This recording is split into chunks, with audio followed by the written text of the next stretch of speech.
2 The Redline Productions proudly presents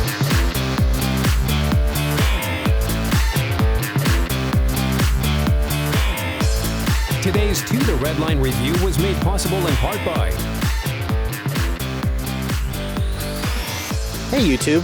Well, thanks so much for joining me. Today I want to show you guys a very important vehicle for Ford. This is a updated 2013 Ford F-150. Now the F-150 is literally the most important vehicle that they make in terms of sales because Ford sells almost 500,000 of these every year. It is the best-selling vehicle in the United States. It sells more than those bread and butter mid-size sedans from Toyota and Honda. This particular one, 13, is when they updated it.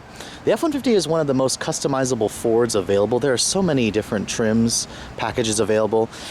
From the factory itself, there are 10 different trim levels for this vehicle. Last year there were 9. This year there are 10. This particular one sits right in the middle. It's an XLT with a 301A upgrade package, which is essentially gives you the last year's XLT convenience package.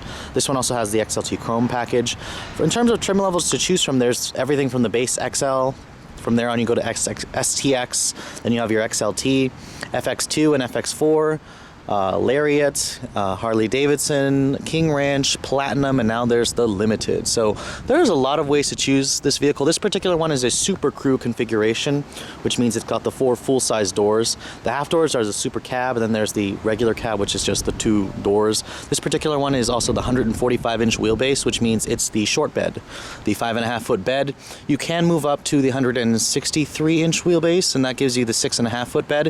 If you want the 8-foot bed, you have to get a Super Cab or a regular cab, as the Super Crews are not available with the 8-foot bed. This particular one is also your sterling gray metallic exterior. A couple of new updates they did for 2013 is the new grille. It kind of has the same equal sign in the front end as the Super Duties. Take it or leave it from me.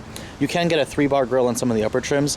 Ford also made HID headlights available on the FX4 and up, standard on some of the higher trims like the Platinum and Limited, stuff like that. This particular one doesn't have it, of course, but it's a really nice upgrade feature that they've added, and I'm really glad they finally put HIDs on the F-150. Coming into the interior, this one is just your gray cloth interior without the captain's chairs in the front seats. This one has the bench seat. Coming inside, it's a pretty high step-in, and you have just your standard set of gauges. They haven't been changed from 2011. Here's the key for the vehicle. Hasn't been changed either from 2012, I'm sorry.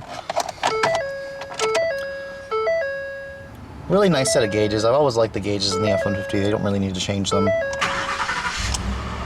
You can see this one is the 5-liter V8.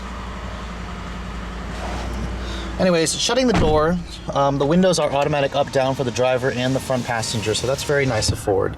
And you can see here is the updated instrument panel. This one does not have the My Ford Touch. That one's limited to the higher trims, but you can see here they've pretty much given it the same kind of instrument panel that all the other Fords have. If you don't have My Ford Touch, you have that same 4.2-inch LCD screen. If you get the My Ford Touch, it goes up to 8 inches. I actually like it in the F-150. There's some redundant controls down here and buttons here. This is not a touch screen though, so don't even bother to touch it. You control it like if I want to hit replay or direct, I hit this button right here, a soft button right here. So it's pretty easy to use. I think it's easier to use than the Fiesta and the Focus, and you have a separate tuning knob here and whatnot. Your climate controls are down here. I'm gonna have to show you guys later what the My Ford Touch Dash looks like, but I actually don't mind this setup here, and I actually like it more than the old setup, which just had a bunch of buttons and a tiny screen right here, so I like that little screen. In terms of the rest of the interior, it's standard pickup truck stuff here. You got kind of a flimsy airbag cover here, and it's all hard touch plastic. I'll show you guys the upper trims as soon as we get them in. They've changed this plastic here with instead of that silver painted plastic that was here, it's now just black plastic. I think it looks a little bit better. The steering wheel hasn't really changed much. It's not very thick. It's very light. That's one thing about an F-150. If you guys have never driven one, you turn the wheel, it literally just flicks around. It's a very light steering wheel. Controls for your audio, cruise control, and for the information display rest on the steering wheel, so that's a very nice feature. Coming to the door panels here, they are hard touch plastic, but it is soft touch right here. If you get an upper trim, I believe it's either the Platinum, Limited, and Harley Davidson, they stitch this in leather. At least those are for the 12s. I don't know. I'm not sure about the 13s. This particular one does not have a backup camera, and there's no sunroof in this one, but I'll show you guys the sticker price in a second. Coming to the window sticker, you can see this one has a price tag of $40,865. I told you it sits right smack in the middle. $14,19 is your MPG for the 5-liter V8 and 4-wheel drive. You can see this one has, in terms of options, it has the 301A upgrade group, which is essentially the XLT convenience package from last year. It also has the XLT chrome package and then the two-tone lower paint. The XLT chrome package gives you the chrome wheels, the running boards, and then the chrome exhaust tip. And you can see here, 40,000 is your price tag, but you do get a pretty nice discount with the XLT chrome package and the 301A. Coming to the back seat, the Super Crew F-150 gives you one of the largest back seats in the class. It's a huge back seat, no armrest in the center there, but this seat does flip up to expose a very nice flat low floor if you want to carry some cargo instead of people. So it's a very, very nice back seat. The materials don't follow through. It's hard touch plastic. Well, this follows through. This is not soft, padded like it is the front seat. Typical Ford, they tend to do that. Coming to the bed of the vehicle, this one does not have a bed liner. You have a choice between a spray-in bed liner or a drop-in bed liner. I prefer the spray-in because it actually bonds to the metal, so it doesn't, versus the drop-in, which is literally just a drop-in. Water can get underneath it. Personally, I think all pickup trucks should have a standard bed liner, but I guess they still want to make you pay extra for that. The bed is pretty high up. You have to step up pretty high as any other pickup truck. You can get an optional tailgate step for this vehicle, which kind of extends this out here, and there's a little handle that you can grab. That's a really useful feature.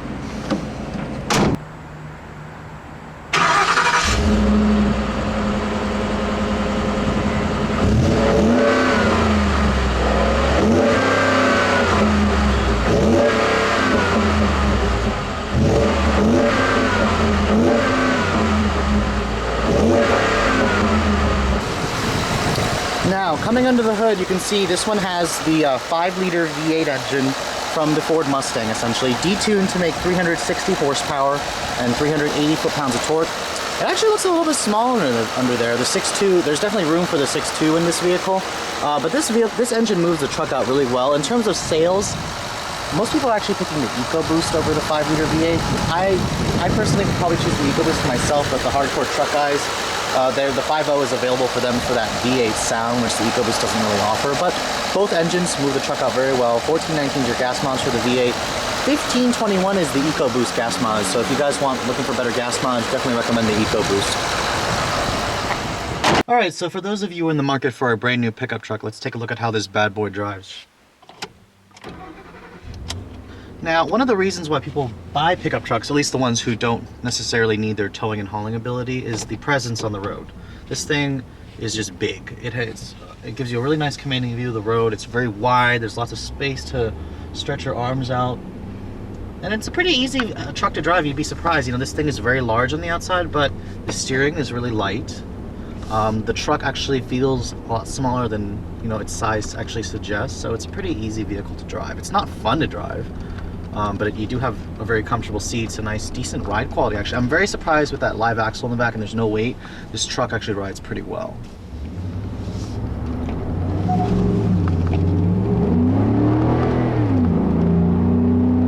One thing I'm noticing right off the bat is the 6-speed automatic is pretty aggressive and very annoyingly wants to get up in the 6th gear and not gut out of it. To get it to downshift a little like that, you do have to prod the accelerator a little bit. But the 5-liter V8 has plenty of power. Don't get me wrong. I do notice that the EcoBoost actually is a little bit quicker in the real world. It doesn't have to rev as much as the 5.0 because it's got more torque versus this car. You do get a manual mode here, which is pointless. Most people will never use it because you have to control it by hitting this button here. But I mean, in terms of everything else, the truck is very comfortable. I wouldn't hesitate taking this on a long road trip at all. It's just a really fantastic truck. Ford really knows how to build an F-150. I mean, they've been building them for years, and it really shows. I'm not necessarily a fan of the European style clickers. I like how I can just tap it once and it'll do 3 blinks, but when you tap it all the way, it goes back to the normal position. That kind of annoys me. But anyways, if you guys are in the market for the redesigned F-150, stay tuned for my later videos of the HID lights on the higher trims and the My Ford Touch. But I'm really liking what Ford's done to the 13 model. I mean, the 12 was already a great model. They've just made the 13s even better. So if you're in the market for one, definitely check one out. But thanks for watching, guys. I will catch you guys later.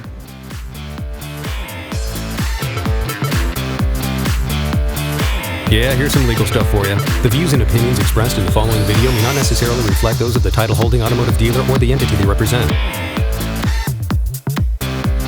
All videos are filmed with permission by a professional driver on a set course with the collaboration and assistance of local law enforcement authorities. Do not attempt. Logos and brandings of vehicle manufacturers, dealerships, and online social media sites are the sole property of their respective representation used with permission. The To The Redline logo, soundtrack, and web resources, as well as all other associated media, are copyrighted intellectual property of To The Redline LLC. All rights reserved.